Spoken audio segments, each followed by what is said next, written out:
الكريم أما بعد أعوذ بالله من الشيطان الرجيم بسم الله الرحمن الرحيم يا أيها الذين آمنوا كتب عليكم القصاص في القتلى الحر بالحر والعبد بالعبد والأنثى بالأنثى فمن عفي رسوله الكريم أما بعد أعوذ بالله من الشيطان الرجيم بسم الله الرحمن الرحيم يا أيها الذين آمنوا كتب عليكم القصاص في القتلى الحر بالحر والعبد بالعبد والأنثى بالأنثى فمن عفي له من أخيه شيء فاتباع بالمعروف وأداء إليه بإحسان ذلك تخفيف من ربكم ورحمة فمن اعتدى بعد ذلك فله عذاب أليم ولكم في القصاص حياة يا أولي الألباب لعلكم تتقون صدق اللہ العظیم۔ گزشتہ درس میں ہم نے قبلے کے معاملے پر اٹکے ہوئے لوگوں کو جو اللہ تعالیٰ نے جواب دیا تھا وہ آیت پڑھی تھی، اس میں اللہ تعالیٰ نے ارشاد فرمایا لیس البر ان تولوا وجوہکم قبل المشرق والمغرب، نیکی یہی نہیں ہے کہ تم اپنا چہرہ مشرق یا مغرب کی طرف پھیر لو، بلکہ نیکی یہ بھی ہے کہ جو اللہ، یوم آخرت، ملائک، کتب اور انبیاء پر ایمان لائے اور اس ایمان لانے کے ساتھ ساتھ تقاضائے ایمان کو بھی پورا کریں، اور ان میں وآت المال علی حبہ، ایک بات حبہ سے کہ مال کی محبت کی طرف اشارہ ہے، دوسرے کہ وآت المال علی حب اللہ تعالی، اللہ تعالیٰ کی محبت میں مال خرچ کرتا ہے۔ یہ دونوں رائے ہیں۔ ذوی القربہ دے گا کس کو؟ تو یہ جو مال کا خرچ کرنا ہے یہ صرف اور صرف یہ مال کے خرچ کرنے کی بات ہو رہی ہے، یہ زکوٰۃ کی بات نہیں ہو رہی، بلکہ مال کے خرچ کرنے کی بات ہو رہی ہے۔ ارشاد فرمایا ذوی القربہ، قرابت داروں کو دے، یتامہ کو دے، مساکین کو دے، ابن السبیل کو دے۔ مسکین وہ ہے جو کہ صاحب نصاب نہ ہو۔ ایسا ہے کہ ایک آدمی کے پاس کھانے پینے کو تو ہے لیکن وہ سفید پوش ہے، اس کے پاس اپنی ضرورت سے زائد نہیں ہے، اور ایک ایسا ہے جس کے پاس ضرورت سے زائد ایک پلنگ بھی موجود ہے تو وہ صاحب نصاب نہیں ہے۔ والسائلین، سوال کرنے والے، اور پھر رقاب، گردنوں کے آزاد کرنے میں۔ اچھا، پہلے وقتوں میں ایسا ہوتا تھا، ایک آدمی نے غلام خریدا اور اس کو آزاد کر دیا۔ ایک صورت یہ بھی تھی کہ غلام انسان کے پاس ہے، اس نے وعدہ کیا غلام سے، معاہدہ کیا کہ تم اپنی قیمت مجھے کما کر دے دو تو تم کو رہائی دے دی جائے گی۔ اب قیمت کما کر دینے کے لیے طے ہوا کہ نہیں، تم صبح 8 بجے سے لے کر شام 5 بجے تک تم کوئی بھی روزگار کرو گے تو وہ تمہاری آمدنی جو ہوگی وہ مالک خود لے گا۔ اس نے کہا کہ جی ٹھیک ہے، میں آپ کو پیسے دوں گا۔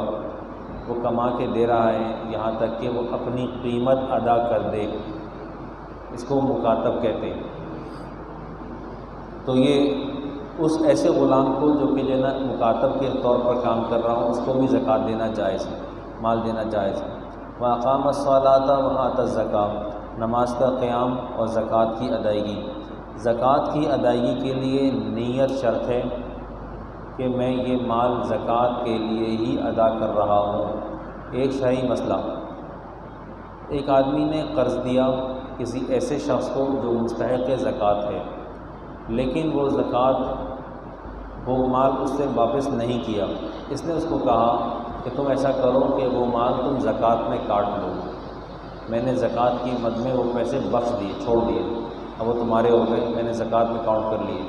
تو یہ کہنا اس کا کافی نہیں ہوگا، اس کو چاہیے کہ اس کو ہاتھ میں زکوٰۃ کی رقم دے، وہ اس کو لے لے، لینے کے بعد وہ اس سے کہے کہ جی اب یہ والے پیسے میں نے زکوٰۃ کی مد میں اپنا وصول کر لیے، اب میں آپ کا قرضہ ادا کر رہا ہوں۔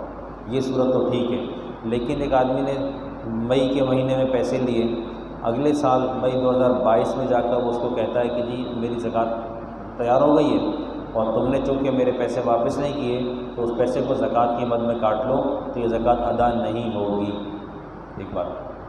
دوسری بات کہ زکوٰۃ کے ادا کرنے کے لیے مصرف کے علم میں ہونا کہ جی یہ زکوٰۃ ہی کے پیسے ہیں، یہ شرط نہیں ہے۔ نیت شرط ہے کہ آپ نے ارادہ کیا کہ میں زکوٰۃ دے رہا ہوں۔ سامنے والے کو، لینے والے کو زکوٰۃ کے عنوان سے دے کر شرمندہ کرنے کی ضرورت نہیں ہے۔ یا آپ کے لیے عید کی تیاری، یا آپ کے بچوں کی فیس کے پیسے ہیں، یا آپ اپنے گھر میں کوئی چھت وغیرہ ڈال لیں، یا ہماری طرف سے کچھ امداد، تحفہ ہے، ہدیہ ہے، کوئی بھی عنوان دے سکتے ہیں، زکوٰۃ کرنا بھی ہے، کوئی حرج نہیں۔ والموفون بعہدہم اذا عاہدوا، اور عہد کی تکمیل، کسی بھی طرح کا عہد، ایک وہ عہد ہوتا ہے جو ہم بندہ اللہ سبحانہ و تعالیٰ سے کرتا ہے، جیسے یہ قرآن پاک میں ہے وَمِنْهُمْ مَنْ عَاهَدَ اللَّهَ لَئِنْ آتَانَا مِنْ فَضْلِهِ لَنَصَّدَّقَنَّ وَلَنَكُونَنَّ مِنَ الصَّالِحِينَ، اور ان میں سے ایسے بھی ہیں جو اللہ تعالیٰ سے عہد کرتے ہیں کہ اگر آپ نے اپنے فضل سے ہمیں نوازا تو ہم لَنَصَّدَّقَنَّ مال خرچ کریں گے، وَلَنَكُونَنَّ مِنَ الصَّالِحِينَ اور پھر نیک کاروں ہو جائیں گے۔ فَلَمَّا آتَاهُم مِّن فَضْلِهِ بَخِلُوا بِهِ، پھر جب اللہ نے ان کو اپنے فضل سے مالدار کر دیا تو وہ اس سے بخل کرنے لگے۔ وَتَوَلَّوْا، منہ پھیر لیا، وَهُمْ مُعْرِضُونَ، اعراض کرنے والے تھے، پیٹھ پھیر لی۔ یہ جو معاملہ ہے ایسا ہونا چاہیے کہ بندے کا حق تعالیٰ کے ساتھ جو وعدہ ہے وہ نبھایا جائے، جیسے کہ ہم نے سیرت والے درس کے اندر پڑھا تھا کہ حضرت عبد المطلب زمانہ جاہلیت میں بھی لوگوں کو نظر کی تکمیل کا کہتے تھے۔ وَمَا أَنفَقْتُم مِّن خَيْرٍ أَوْ نَذَرْتُم مِّن نَذْرٍ فَإِنَّ اللَّهَ يَعْلَمُ، تم نے کوئی بھی نظر مانی تو اللہ اس کو جانتے ہیں، اللہ اس کو جانتے ہیں۔ نظر کی تکمیل بھی ایسے ہی ہے جس طرح سے قسم کی تکمیل ہے۔ قسم کھائی تھی تو قسم کا جو اس کا حق ہے، جس کے بارے میں کھائی تھی، اس کو پورا کرنا لازمی ہے، ورنہ اس کے ذمے کفارہ آئے گا۔ اسی طرح سے والصابرین فی البأساء والضراء، یہاں بات ہوئی ہے صبر و استقلال کی، کہ صبر و استقلال کے خوگر ہوں، صبر ہو، استقلال ہو۔ کس بارے میں؟ عبداللہ ابن مسعود رضی اللہ تعالیٰ عنہ ایک جلیل القدر صحابی ہیں اور قرآن پاک کے سب سے بہترین مفسر ہیں۔ انہوں نے جو تفسیر کی ہے فی البأساء، بأساء کو آپ نے لکھا کہ الفقر، غربت۔ صبر کرتے ہیں غربت میں، اپنی غربت میں واویلا نہیں کرتے، شور شرابہ نہیں کرتے۔ اس کو قرآن پاک نے بڑے تحسین کے انداز میں کہا ہے، جیسے ایک آدمی ہے، سائل ہے، ضرورت مند ہے، لیکن وہ سفید پوش ہے۔ یہ دو باتیں ہیں، ایک وہ شخص جس کے بارے میں قرآن پاک نے کہا لا يسألون الناس الحافا، لوگوں سے چمٹ کر سوال نہیں کرتے، ٹھیک ہے۔ اور ایک وہ لوگ ہیں جو نبی علیہ السلام کے دربار میں بھی حاضر ہوئے اور جنگ میں شرکت کرنا چاہتے تھے، اور وہ چاہتے تھے کہ نبی علیہ السلام ان کے لیے کوئی امداد، کوئی گھوڑے وغیرہ کا انتظام، کوئی مال و زر کا انتظام کر دیں کہ وہ جہاد میں شرکت کر سکیں۔ تو اللہ تعالیٰ نے اس کو کہا قُلْتَ لَا أَجِدُ مَا أَحْمِلُكُمْ عَلَيْهِ تَوَلَّوْا وَأَعْيُنُهُمْ تَفِيضُ مِنَ الدَّمْعِ حَزَنًا أَلَّا يَجِدُوا مَا يُنْفِقُونَ، آپ نے کہا کہ میرے پاس ایسا دستیاب نہیں ہے مال، لا أَجِدُ مَا أَحْمِلُكُمْ عَلَيْهِ، اس پہ میں تم کو سوار کر سکوں۔ تَوَلَّوْا وَأَعْيُنُهُمْ تَفِيضُ مِنَ الدَّمْعِ، اب یہ لوگ یہاں سے پلٹ کے نکلے تو ان کی آنکھیں آنسو بہا رہی تھی، تفیض من الدمع حزنا، غمگین تھے اس بات پر اللہ یجدوا ما ينفقون، کہ ان کے پاس وہ نہیں تھا جو وہ خرچ کریں۔ یہ فقر کے بارے میں نبی علیہ السلام نے ارشاد فرمایا کاد الفقر ان یکون کفرا، فقر اتنی خطرناک چیز ہے، قریب ہے کہ کفر بن جائے۔ اور ہم عام طور پر پاکستان میں، دنیا جہاں کے اخبارات میں دیکھتے رہتے ہیں، کسی نے جو ہے خودکشی کر لی۔ خودکشی ایک طرح سے کفر ہی ہے۔ ضراء تکلیف میں، یہ تکلیف عبداللہ ابن مسعود رضی اللہ تعالی عنہ نے اس کی تفسیر میں سقم لکھا ہے، بیماری، تکلیف آئی، اذیت آئی، بیماری آ گئی، ایسے حال کو آ گئے تو اس کو حضرت نے لکھا ہے کہ یہ سقم مراد ہے، حین الباس اور جنگ میں، اولئک الذین صدقوا اولئک هم المتقون۔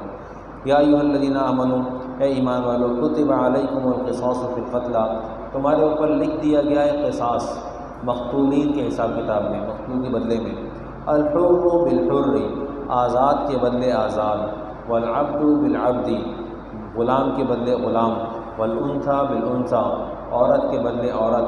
فمن عفی له من اخیہ شیء فاتباع بالمعروف، صاحب ایسر التفاصیل نے لکھا ہے فمن تنازل له ولی الدم عن القود الى الدیۃ او العفو، جس آدمی نے فمن عفی له، اس کو معاف کر دیا گیا، من اخیہ شیء، اپنے بھائی کی طرف سے کچھ بھی، فاتباع بالمعروف، تو اتباع کی جائے گی نیکی کے ساتھ، واداء الیہ باحسان، اور احسان کے برتاؤ کے ساتھ ادائیگی کی جائے گی۔ ذالک تخفیف من ربکم ورحمہ، یہ تخفیف ہے تمہارے رب کی طرف سے، یہ حکم ہے تمہارے رب کی طرف سے، ورحمہ مہربانی ہے۔ فمن اعتدی بعد ذالک فلہ عذاب علیم، جس نے اس کے بعد سرکشی کی اس کے لیے دردناک عذاب ہے۔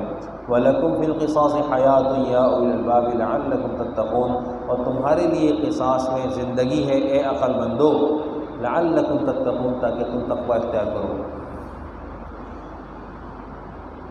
یہ عرب اپنے زمانوں میں اگر کسی کمی نے، کسی کم ذات والے نے کسی اونچی ذات والے کا قتل کر دیا تو بدلے میں وہ ایک کے بدلے دو قتل کرتے تھے، یا ہم اونچی ذات کے لوگ ہیں تو ہم اپنا غلام دے دیتے تو اس کو قتل کر دو، اس طرح کی حرکتیں کیا کرتے تھے۔ اللہ رب العزت نے باقاعدہ قصاص کا حکم اتارا اور اس کو ایک اسلامی دھارا دیا اور ارشاد فرمایا کہ کتب علیکم القصاص فی القتلی، مقتولین کے بارے میں تمہارے اوپر قصاص لکھ دیا گیا ہے فرضیت کے درجے میں، اگر کہیں کوئی قتل ہوگا تو بدلے میں قتل کیا جائے گا۔ وحی نے آ کر عقل کے دروازے کو بند کر دیا۔ عقل کیا کہتی ہے کہ جی ایک آدمی قتل ہوا، اس کے بدلے میں ایک قتل ہو گیا، اب جب بچہ بڑا ہوا اس نے دیکھا کہ جی میرے باپ کو بدلے میں قتل کر دیا تھا، ان لوگوں نے قتل کیا تھا، تو اس نے ان لوگوں کو جا کر مخالفین کو پھر ایک قتل اور کر دیا۔ پہلے بھی بیوہ بچے آئے تھے، اب پھر بیوہ بچے آ گئے، اور پھر یہ سلسلہ چلتا رہے گا، طول پکڑ جائے گا، اس کا کوئی انتہا نہیں ہے۔ وحی نے آ کر اس راستے کو بند کر دیا، اس کو ایک دروازے پہ آ کر بند کر دیا اور ارشاد فرمایا کتب علیکم القصاص فی القتلی۔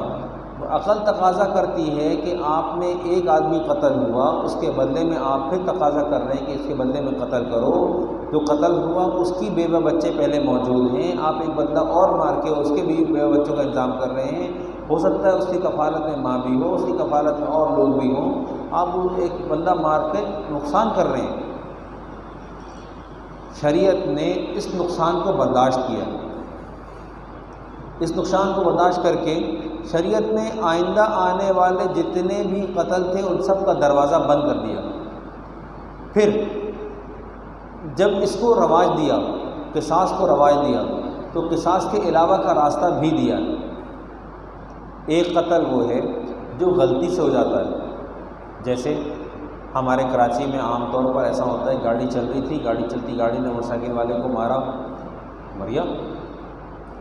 حضرت مولانا تقی عثمانی صاحب دام برکاتہم نے ذکر الفکر کے اندر لکھا ہے کہ اگر اے لین میں چلنے والا موٹر سائیکل سوار پیچھے گاڑی سے ہٹ ہو کے مر گیا تو اس پر دیت نہیں آئے گی،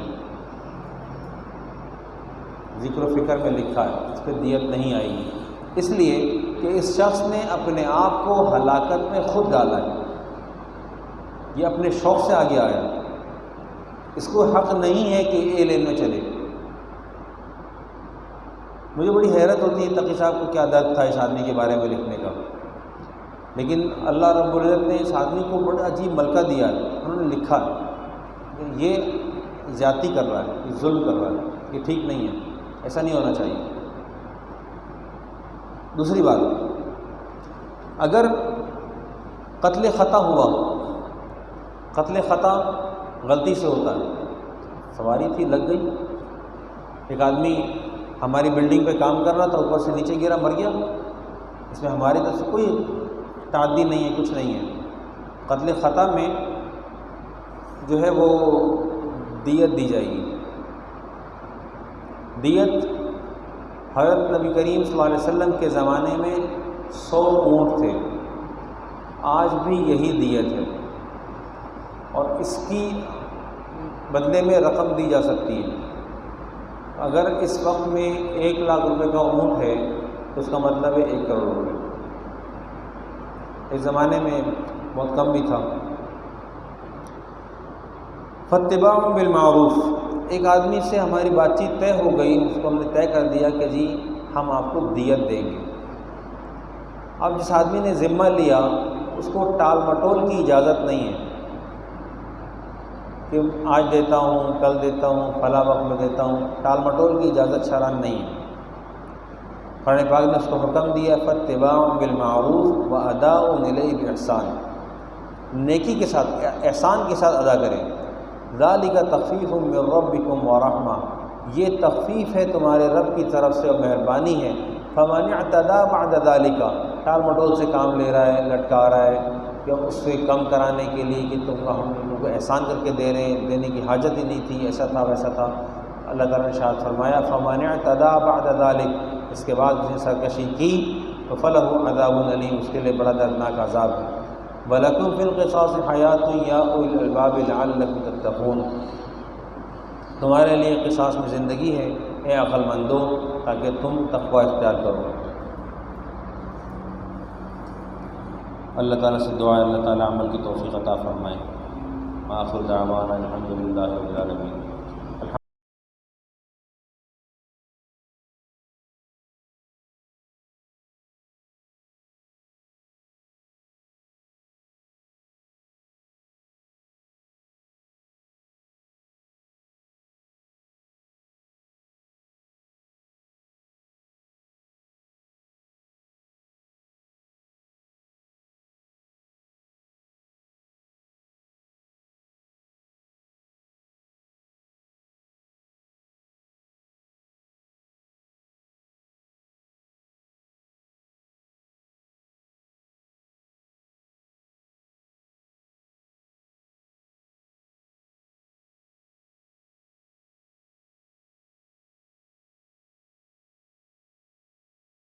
رسوله الكريم، أما بعد، أعوذ بالله من الشيطان الرجيم، بسم الله الرحمن الرحيم، يا أيها الذين آمنوا كتب عليكم القصاص في القتلى،